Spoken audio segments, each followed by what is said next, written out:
Shalom saudara-saudara, mari saudara kita berdoa. Tuhan, terima kasih kalau pada hari ini kami boleh ada di mana kami berada saat ini untuk beribadah kepada Engkau. Kami tahu kami tidak bisa beribadah di gereja, di rumah-Mu karena ada PSBB di mana kami dilarang untuk berkumpul, beribadah bersama-sama di dalam satu gedung. Tapi kami percaya Tuhan, Engkau berkati setiap jemaat-Mu untuk beribadah di mana mereka berada, baik di rumah, dimanapun berada Tuhan.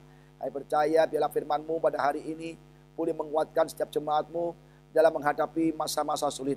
Di dalam masa-masa PSBB yang kedua ini Tuhan. Berkati Tuhan setiap jemaat-Mu. Urapi mata, telinga, pikiran, hati jemaat-Mu supaya mendengar firman dengan baik, dengan benar dan melakukannya.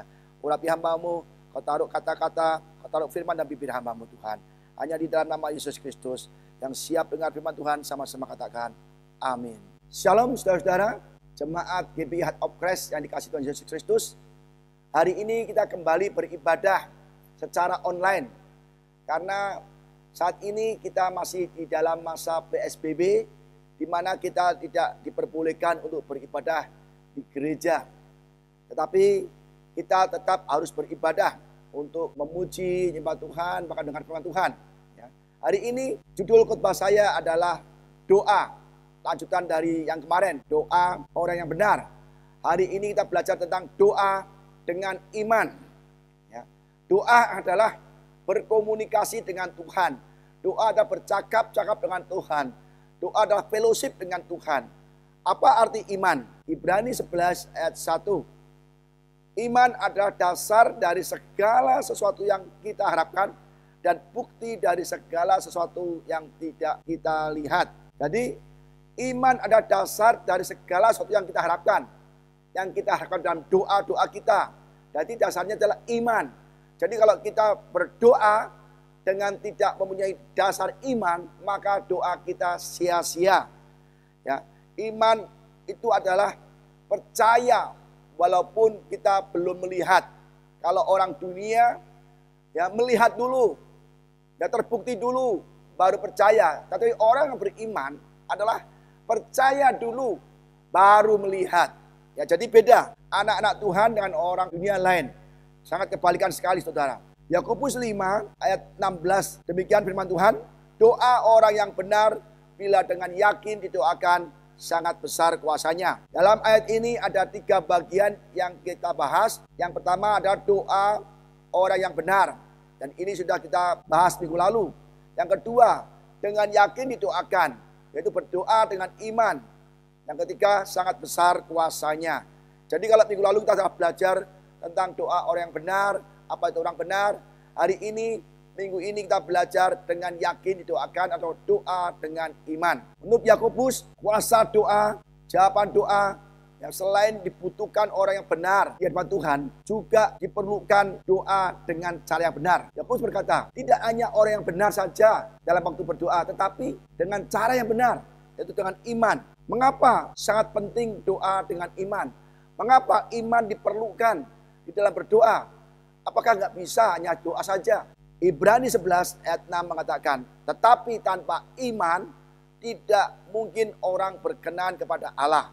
Sebab barang siapa berpaling kepada Allah, ia harus percaya bahwa Allah ada dan bahwa Allah memberi upah kepada orang yang sungguh-sungguh mencari Dia. Jadi saudara, tanpa iman kita tidak berkenan kepada Allah. Tanpa iman kita tidak disukai Allah. Jika kita berdoa tanpa iman, maka Tuhan tidak berkenan kepada doa-doa kita. Jadi sangat penting sikap kita di hadapan Tuhan harus benar. Yaitu dengan iman. Kita baru berkenan. Kalau kita berkenan di hadapan Allah, pasti doa-doa kita dijawab Tuhan. Karena kita disukai oleh Tuhan. Sebagai contoh gini saudara. Misalnya ada orang tidak suka pada kita. Ada orang yang selalu menyerang kita. Ada orang yang selalu memusuhi kita. Ada orang yang selalu menjelek-jelekan kita. Ada orang yang selalu menjatuhkan kita. Dan orang itu gak suka sama kita. Suatu saat orang itu datang kepada kita, meminta pertolongan. Terus gimana sikap kita? Dia tiba-tiba datang ke rumah kita, minta tolong, tanpa minta maaf dulu atas kesalahan mereka, tanpa berdamai dulu, bahkan minta tolong. Bahkan caranya pun minta tolong seperti kita yang butuh, saudara. Kira-kira apa yang kita perbuat? Apakah kita membantu mereka atau tidak? Sudah barang tentu pasti tidak. Bahkan kita menemui mereka pun juga malas. Karena orang itu tidak berkenan di hati kita. Orang ini tidak menyukai kita. Dan kita sendiri juga tidak suka mereka. Bagaimana kita bisa menolong mereka? Saudara, mengapa kita nggak suka menolong orang demikian? Karena orang itu masih dalam keadaan tidak mau berdamai kepada kita. Tidak minta maaf kepada kita. Tidak mau berdamai, ya berkawan lagi. Dan kedua, orang itu masih dalam keadaan tidak menghargai kita sebagai teman. Masih sombong, seolah-olah kita butuh dia. Demikian pula dengan doa, saudara.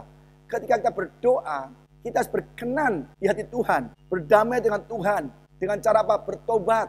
Meminta ampun segala dosa kesalahan kita. Terus merendahkan diri dan mengakui ketidakberdayaan kita. Dan kita mengakui bahwa hanya Tuhan saja yang sanggup menolong kita. Dan kita harus percaya, berdoa kepada Tuhan dengan iman. Saudara, berdoa dengan iman kita bisa belajar dari 10 orang kusta. Kita buka Injil Lukas 17 ayat 11 sampai 14. Dalam perjalanannya ke Yerusalem, Yesus menyusur perbatasan Samaria dan Galilea. Ketika ia memasuki suatu desa, datanglah 10 orang kusta menemui dia. Mereka tinggal berdiri agak jauh dan berteriak, "Yesus, Guru, kasihanilah kami." Lalu ia memandang mereka dan berkata, "Pergilah, perlihatkanlah dirimu pada imam-imam." Dan sementara mereka di tengah jalan, mereka menjadi tahir. Kita lihat ayat 12 dan 13. Ketika ia memasuki suatu desa, datanglah 10 orang kusta menemui dia. Dan mereka tinggal berdiri agak jauh dan berteriak, "Yesus, Guru, kasihanilah kami." Saudara, 10 orang kusta ini sangat menderita. Dia banyak kustanya, jauh tubuhnya, dihina, dijauhi orang, dijauhi masyarakat, dijauhi dari keluarga, karena dianggap najis dan sangat menular. Penyakit ini menggerogoti kulit, daging, bahkan seringkali terjadi jari-jari bisa putus, bisa lepas satu persatu. Jadi sangat menderita sekali. Dan dikatakan mereka datang menemui Yesus. Artinya mereka percaya bahwa Yesuslah satu-satunya orang yang dapat menyembuhkan mereka. Mereka datang pada Yesus dan dia berteriak minta tolong. Dan posisi mereka berdiri agak jauh dari kerumunan Yesus, dari Yesus. Mereka menyadari bahwa mereka itu najis dan tidak layak dekat dengan Yesus. Mereka merendahkan dirinya ya, bahwa mereka najis dan tidak layak mendekat kepada Yesus. Maka mereka dari jauh berteriak-teriak. Dan Tuhan Yesus melihat sikap mereka sangat butuh pertolongan dan merendahkan diri. Dia sadar bahwa dia kusta, dia najis dan dia nggak layak pendekatan. Saudara, kita juga kadang-kadang berdoa tidak pernah merendahkan diri kita. Kita berdoa seolah-olah kita tuh kuat gitu, saudara. Tuhan tuh melihat sikap kita berdoa. Tuhan tuh melihat bagaimana cara kita berdoa. Dan cara berdoa kita itu menentukan apakah doa kita dijawab Tuhan atau tidak. Jadi Tuhan menjawab doa-doa kita, melihat sikap kita waktu kita berdoa. Ya, mari kita belajar juga di Lukas 18 ayat 10 sampai 14. Ada 2 orang pergi ke bait Allah untuk berdoa. Yang seorang adalah Farisi dan yang lain pemungut cukai.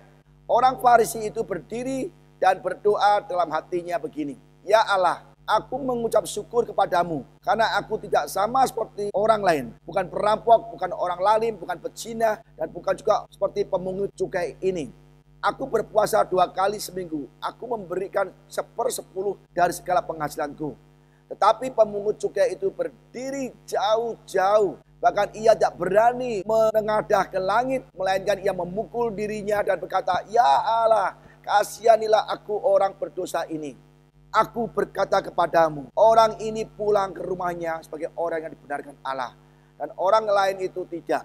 Barang siapa meninggikan diri, ia akan direndahkan. Barang siapa merendahkan diri, ia akan ditinggikan." Saudara, pemungut cukai, dia merendahkan dirinya dengan memukul-mukul. "Tuhan, ampunilah aku, kasihanilah aku. Aku orang berdosa." Dan orang inilah yang dibenarkan Tuhan. Banyak orang seperti orang Farisi. "Aku telah pelayanan. Aku telah memimpin ibadah. Aku telah menjadi bagian dari pelayanan gereja. Aku sudah aktif beribadah. Sudah berpuasa, sudah berdoa, baca firman Tuhan.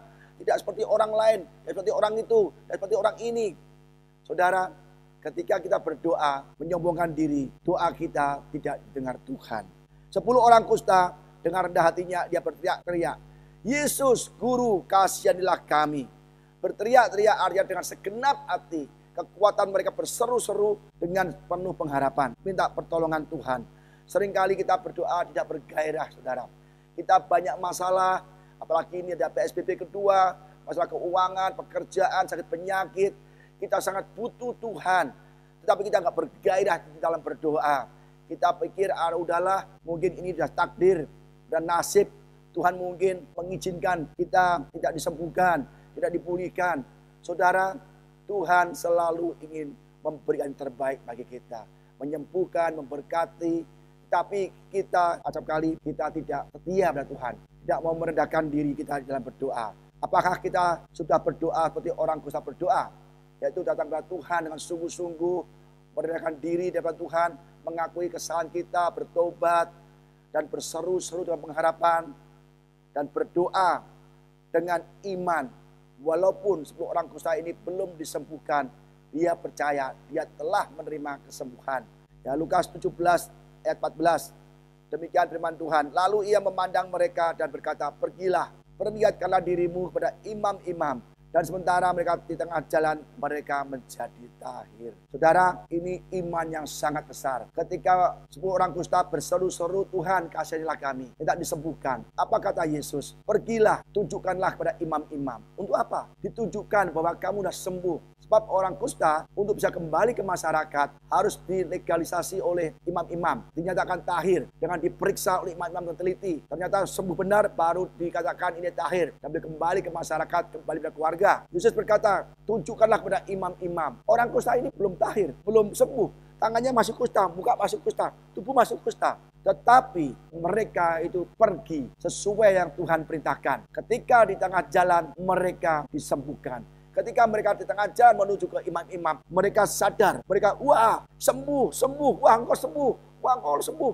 Semuanya sembuh, tidak ada sakit penyakit lagi. Kustanya sembuh total. 10 orang kusta sembuh, tetapi 9 orang yang disembuhkan tidak kembali kepada Yesus untuk mengucap syukur dan memuliakan Tuhan. Kadang-kala, saudara, kita penuh pergumulan, kita berdoa dengan sungguh-sungguh, meminta ampun kepada Tuhan, dan Tuhan mendengar doa kita, dan kita diberkati, disembuhkan, dipulihkan ekonomi kita. Kita tidak pernah kembali kepada Tuhan yang syukur. Justru kita tidak datang ke gereja lagi karena kita sedang diberkati. Kita tidak beribadah lagi karena kita sibuk dengan pekerjaan kita. Kita tidak datang ke gereja lagi karena kita banyak orderan, banyak pekerjaan, banyak omset. Kita seperti 9 orang kusta yang tidak tahu berterima kasih. Ini artinya kita sebagai orang yang bukamsia. Ini hebat sekali. Orang kusta ini dia belum melihat kesembuhan, tetapi dia percaya telah menerima kesembuhan. Pada akhirnya di jalan mereka sembuh semua. Markus 11 ayat 24 mengatakan demikian. Karena itu aku berkata kepadamu, apa saja yang kamu minta dan doakan, percayalah bahwa kamu telah menerimanya, maka hal itu akan diberikan kepadamu. Jadi apa saja yang kamu minta, yang kamu doakan, percayalah bahwa kamu telah menerimanya, maka hal itu akan diberikan kepadamu. 10 orang kusta meminta, berdoa kepada Tuhan, Tuhan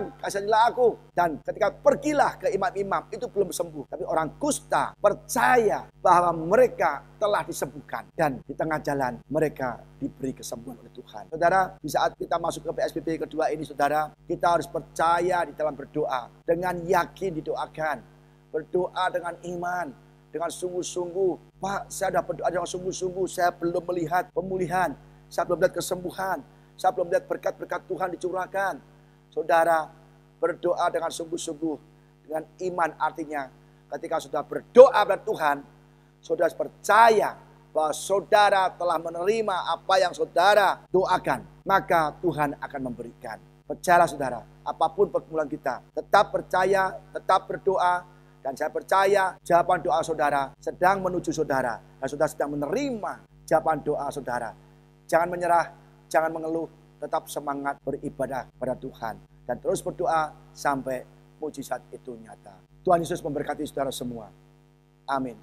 Mari saudara kita berdoa. Bapa di surga, terima kasih untuk kebaikan-Mu.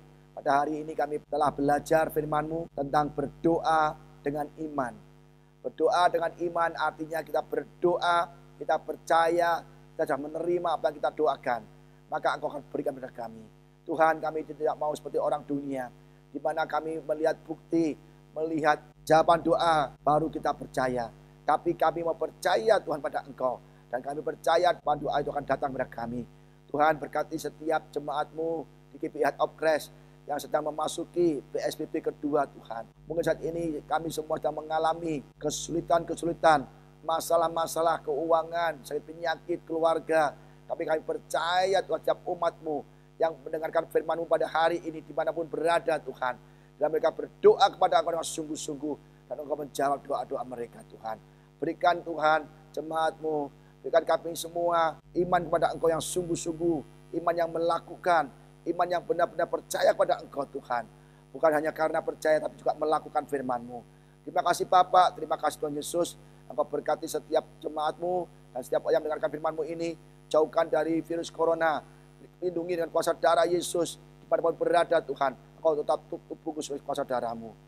Terima kasih Bapak, terima kasih Yesus. Hanya di dalam nama Tuhan Yesus Kristus kami sudah berdoa. Mari saudara kita angkat tangan kita, terima berkat dari Tuhan Yesus Kristus. Kiranya berkat rahmat anugerah dari Allah Bapa di surga, cinta kasih sayang Tuhan Yesus Kristus yang berlimpah-limpah tercurah atas kita semua, dan penyertaan, pertolongan, perlindungan, penghiburan Roh Kudus tercurah atas kita semua. Hanya di dalam nama Tuhan Yesus Kristus kita berdoa. Haleluya. Amin.